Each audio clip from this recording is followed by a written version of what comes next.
going to share something with you. That might put me in a very negative light, yeah. Relationships are not my forte. See if someone grabbed up my wife or something, completely different ballgame. I'll walk away from here, and this has been like a therapy session.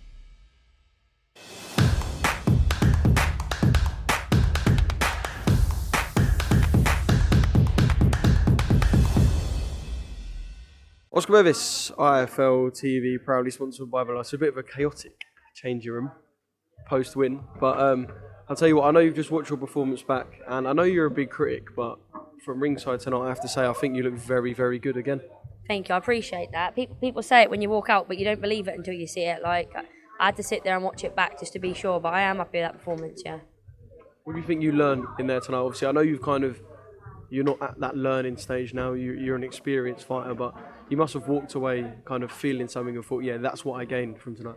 I feel like you've learned that your opponent isn't just going to be how you want them to be. Like, there's little tricks in the trade. She was I don't know whether it's on purpose, like holding my arm quite a bit and like a bit of smothering. And every fight is different, but it's just, in your head, you plan how you want the fight to go, but you've got to adapt when you're in there, haven't you? It's never going to go as smooth as you want. So it's a bit different than I thought, yeah. Do you think you're kind of at that stage now where, because you're a name and people know who you are, there's perhaps a bit of added incentive for fighters coming in? Whereas when you're 2-0, 3-0, you're kind of perhaps just another fight for some fighters. But now you've got people coming in. I mean, we know Bec Connolly and what she's about, but you've got people coming in going, you know what, beating Stevie's a bit of a thing now. Yeah, I feel like I'm the one that these people who haven't got the best record, they've been in there with the best, they think, do you know what, I think they see me. This is the one I can nick, maybe. Yeah, I think they see me as beatable, definitely. And it puts more pressure on me because I think, I feel like someone like Bec Connolly, she's obviously underrated because of her record, but she's been in with the best. She's so tough, but I feel like all the pressure's on you, like, you got to stop her.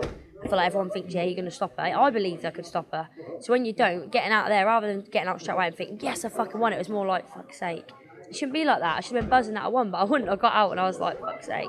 Just sat there and watched it back and thought, fuck me, I clearly won every round. I was landing some lovely shots and I made her miss most of her shots. So I'm really happy with that performance. But yeah, I feel like I'm a bit hard on myself lately. I'm getting up, I'm getting more experience. I am getting a bit more hard on myself now. It's just a lot of pressure on your shoulders, do you know what I mean? Well, like I said, you clearly won every round. What is it about someone that not makes them difficult to stop?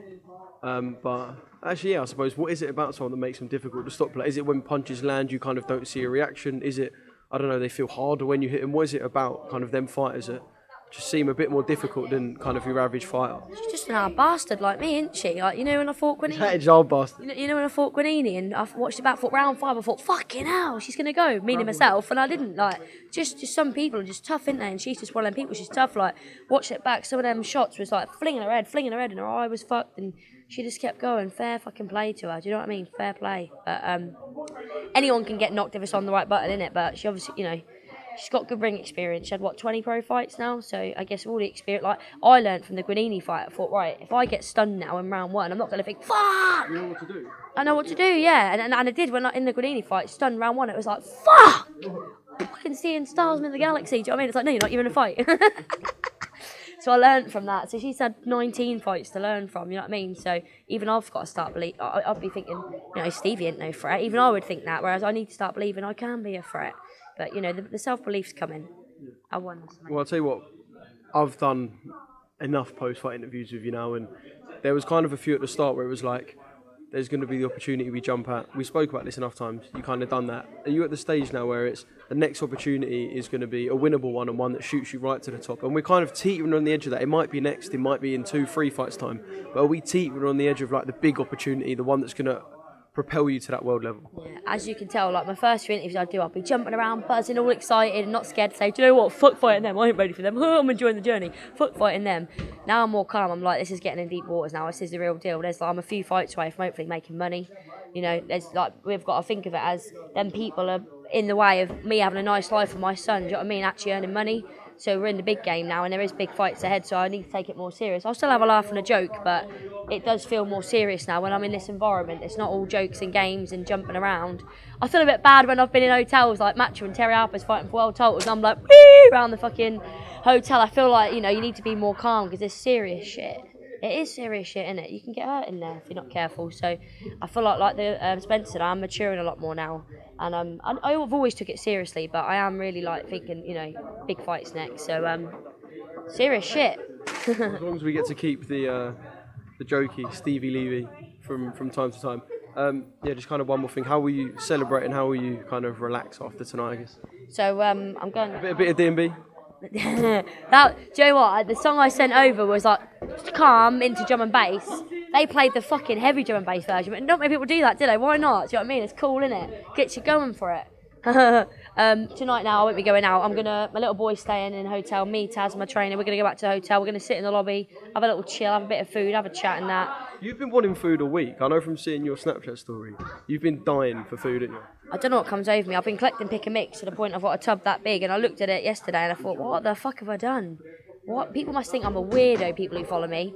They must think I'm a weirdo. Like all the food things I post, I always think, oh, maybe it's a bit much. I think, fuck it, no one makes it look at my story. If I don't like it, don't look. But even I think, what was I doing? I ain't going to eat all that fucking food. I'm going to go out and give it to everyone. Help yourselves. Don't even want it, really. I am having a Yorkshire pudding wrap on Sunday. I'm really excited for that. I've never had one before. I'm proper excited for that. And I was going to this pancake place tomorrow, and I was going to have pancakes, waffles, and French toast, but I might just go for one. I'm not really fancying them all. It just takes over your brain when you can't have something. What is it? What is it that does You know that? what, I wouldn't know because I'm not on this kind of starving diet that you do to yourself. But I will say one thing: have the pancakes, have the French toast, and have the waffles, and have all three and treat yourself. Oh, I might do that for you guys. Just because you said to Oscar, I'll do it.